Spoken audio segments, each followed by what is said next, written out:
Hi everyone, welcome back. Thanks for joining us today. We've got a brand new story to share with you, so let's begin. My name is Spencer, and this is a story of how I caught my girlfriend with the same guy she swore over, and over was just a friend, and how I walked away from everything, without a word, on the very same day I had planned to propose to her. But to really understand how we even got here, I need to take you back to where it all began. Here's how everything started. My girlfriend, Megan, and I were together for a little over 3 years. We first met in college, toward the end of our final year. Just two people, introduced by mutual friends at a graduation party. We clicked easily. After graduation, when most people were drifting apart, we did the opposite. We stayed in touch, made time for each other, and slowly, our connection deepened. About a year ago, we made the decision to move in together. Megan had just landed a new job at a fast-paced creative agency. It was the kind of job that came with tight deadlines, last-minute meetings, and team events that often ran late into the night. We both understood that things would change, that our schedules might not align the way they used to. But instead of living separately and trying to navigate that distance, we thought, why not live under the same roof? Why not create a space where we could still see each other at the end of the day, even if just for a little while? So we combined our finances and got a bigger place. A shared space that reflected the fact that this wasn't just casual anymore.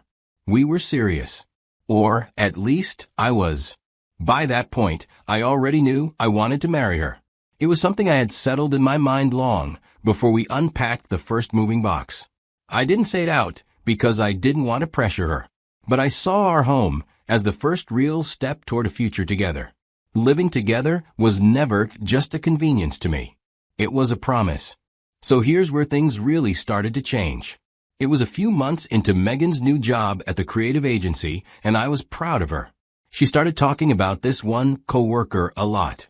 His name is coming up. She'd mentioned funny things he said at work, how he helped her finish a project, how good he was at what he did, how he just gets it.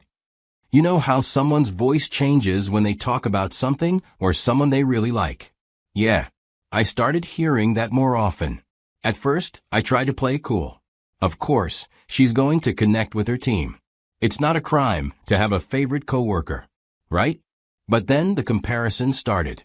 Quiet digs that didn't sound like digs unless you were paying close attention.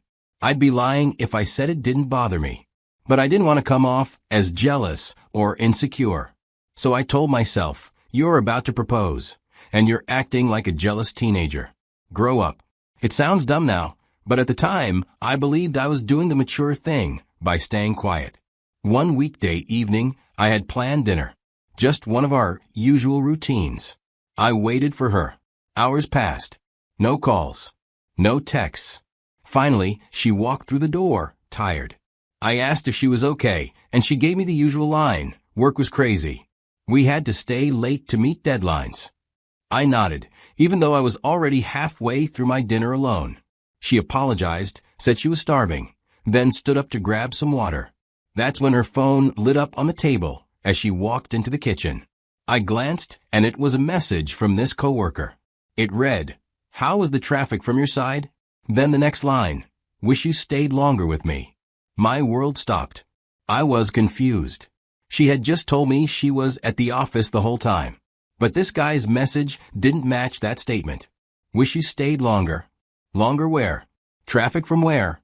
Because there is no traffic from her office to our house. I looked back at her phone. It was locked. I didn't have her password. I couldn't see more. When she came back to the table, I looked at her and calmly asked her to unlock her phone. She immediately got defensive. Why, she asked. I told her I saw the message from her coworker. I asked her straight up, what's going on between you two? She looked shocked. Said I was overreacting. Said they were just coworkers who happened to work in the same place. But when I asked her again, then just open your phone and show me, she refused. Said I should believe her. I wasn't even accusing her of anything at that point. I just wanted clarity. But her refusal and panic were enough to raise every alarm in my head. We argued. Voices raised. Emotions high. She eventually stormed off to the bedroom, slamming the door. I sat there in silence, not even touching the rest of my food. The next day, after that big argument about her coworker, things didn't exactly go back to normal. We barely spoke. Everything felt cold, like we were two strangers trying to survive under the same roof. I wasn't sure what hurt more, the possibility that she was lying to me, or the way she made me feel crazy for even asking. Megan became more secretive, especially with her phone. She used to leave it lying around on the couch or the kitchen counter, face up. Now it was always either in her hand or flipped face down, sometimes even tucked into her back pocket, like she was afraid it would spill some kind of secret if she left it unattended for more than 5 seconds. Her work hours got even longer, and I noticed it was never just one late night. It became a pattern. She'd come back tired, sometimes buzzed, always with that same excuse. It's just how the industry is. I chose to keep it all inside. I convinced myself that watching in silence was better than pushing her further away. But the silence turned into its own punishment. 2 weeks passed like that, living together but barely talking. Then, one evening, Megan surprised me. She came into the room while I was folding laundry and sat down across from me. She didn't ease into it. She just said, "Do you want doubts to kill our relationship?" Her voice was low, serious. She went on to say that she knew things had felt off lately, that she could feel the distance too. She swore again that nothing was going on between her and her coworker. Said she would never leave me for him. She told me that she loved me, that she still wanted us, and that she'd do anything to fix what had been breaking between us. And then she said something that caught me off guard. "If you want me to stop talking to him completely, I will." I'll be honest, those words got me. I'd been doubting her so much, imagining worst-case scenarios, prepping myself mentally to pack up and leave. But hearing her say she'd cut someone off for me, that she wanted to fight for us, it pulled me back in. I wanted to believe her, so I let myself. I told myself that this moment was her choosing me. So I shelved all my fears, buried my doubts, and jumped right back into the fantasy I'd been holding onto for months. The proposal, the future, the life we were supposed to build together. After that talk, things really did change. Megan became warmer, more present. It started to feel like the beginning of our relationship again. But looking back now, I think I wanted it to feel real so badly that I ignored the fact that maybe it was just an act. She probably just didn't want to lose the stability we had. I took her words at face value and gave her the benefit of the doubt. And that was the decision that set everything else in motion. There was this annual street art and music festival that happened downtown every year. Bright murals, food trucks, and indie bands with couples dancing in the streets. To me, it felt perfect. I had been thinking for weeks about how I was going to propose to Megan, and when this festival came up on the calendar, something just clicked. It felt like a bold, unforgettable backdrop for what I imagined would be one of the happiest moments of our lives. About a week before the festival, I casually brought it up to Megan while we were sitting on the couch. "Hey, that festival's coming up next weekend. You free?" She looked up from her phone and said she doubted she'd be free. Work was crazy lately, and she had some team commitments she might not be able to get out of. I nodded, said okay, not wanting to push. Then she asked me if I planned to go. I told her I had hoped the two of us could go together. She gave me this soft smile and said, "Wish we could go." Then, almost like she was being sweet, she added, "But don't go without me, okay? Let's just go to that other event in a few weeks when I'm free. We'll make it special." In my mind, it felt like she was being thoughtful, like she wanted us to have that memory together. I took it as a sign that she was being considerate. That whole conversation gave me hope. It made me feel like maybe we had gotten past the rough patch. So when the festival day rolled around, I stayed home. She'd already confirmed that morning that she'd be back late again. I didn't think much of it. That's when one of my friends called, hyped up about the festival and asking if I was going. I told him I wasn't, and when he asked why, I hesitated. I couldn't just come out and say, "Well, Megan told me not to go." That would sound weird. So I dodged. But he kept pressing, and eventually I just gave in. I figured she won't be there anyway. How would she even know? What harm could it do? We got to the venue, and for a while I actually started to relax. The music was loud, the crowd was alive, and it felt good to be out again. I was chilling with the guys, watching people paint murals on alley walls, just soaking in the vibe. Then one of my friends nudged me. He pointed through the crowd and said, "Yo, isn't that Megan?" I followed his line of sight, and that's when everything inside me just stopped. Megan was walking hand in hand with her coworker. The same guy she told me she had distanced herself from. The guy she swore up and down was nothing. They weren't just walking next to each other. They were close, laughing, leaning into one another. I watched them approach a food stand, chatting like they didn't have a care in the world. After making their purchases, he leaned over and kissed her on the temple. And the worst part? She didn't pull away. I just stood there, frozen, like someone had knocked the air out of my lungs. My friends were still beside me, but I couldn't hear them. Everything I had planned all cracked right there on that sidewalk. I didn't confront them. I just turned and walked away from my friends, her and everything. My phone went off, buzzing in my pocket, and I turned it off. I couldn't deal. I drove home. The next hour was a blur. I packed my car with as many of my belongings as I could, left everything I had bought for the proposal behind. I checked into a cheap motel, somewhere far enough not to be easily found. That night, I drank more than I should have. Just try to drown the images out. I don't even remember falling asleep. All I know is I didn't cry. I just stared at the ceiling in silence, asking myself how the woman I was about to make my wife could lie so easily, so convincingly. The next morning, after the festival, I woke up with a pounding headache and the weight of everything hitting me all over again. My mouth was dry from the alcohol I had drowned myself in the night before.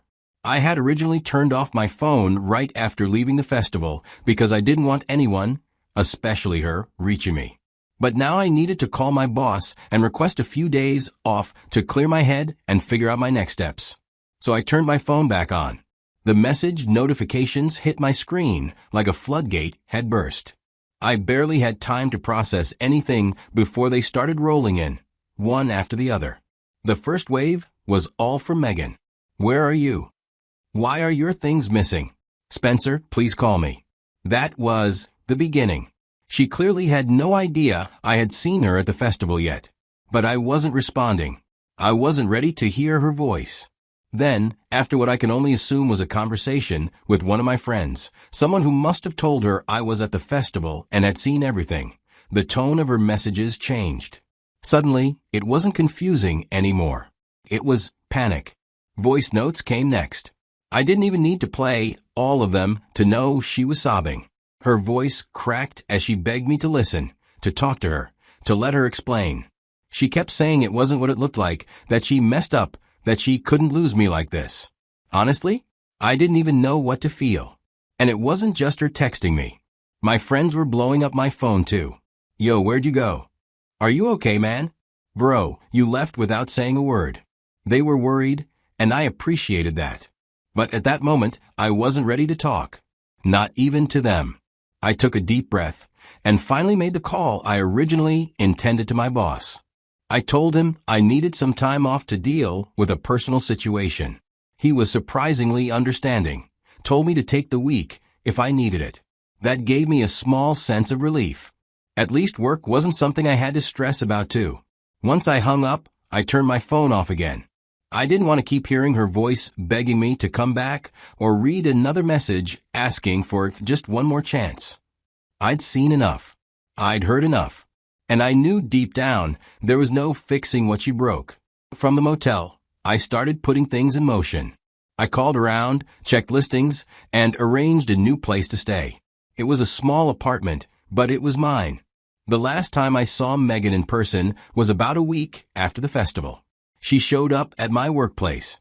She came in, hoping to catch my attention. Maybe she thought that if I just looked at her, I'd soften. But I didn't. I walked right past her like she was a stranger on the street. And, to be honest, that's what she had become. So here we are. Megan still texts me. Not every day, but often enough that I know she hasn't let go. She wanted to explain. She wanted me to pick up the phone. She was begging for a chance to talk. Over time, the tone changed. Now, her messages are softer. Sadder. She says she misses me. She says she believes we can work through this. That no matter how bad things got, love should be enough. People make mistakes. That we shouldn't throw everything away. I read those texts and, I won't lie, a part of me feels something. But it's not enough. The truth is, I'm no longer interested. When trust breaks, it doesn't shatter like glass, it erodes like stone. Slowly, quietly, until one day, you realize there's nothing solid left to stand on. Over and over, she chose secrecy over honesty. And now, I can't picture a future with someone I have to doubt every time they say, I'm just heading out for work. So, this is where I leave the story. Now, I'm going to turn this over to you guys. What do you think about this whole situation? If you were in my shoes, what would you have done? Would you have waited to hear her out? Would you have forgiven her? Or would you have done what I did? Thanks for sticking with me through this.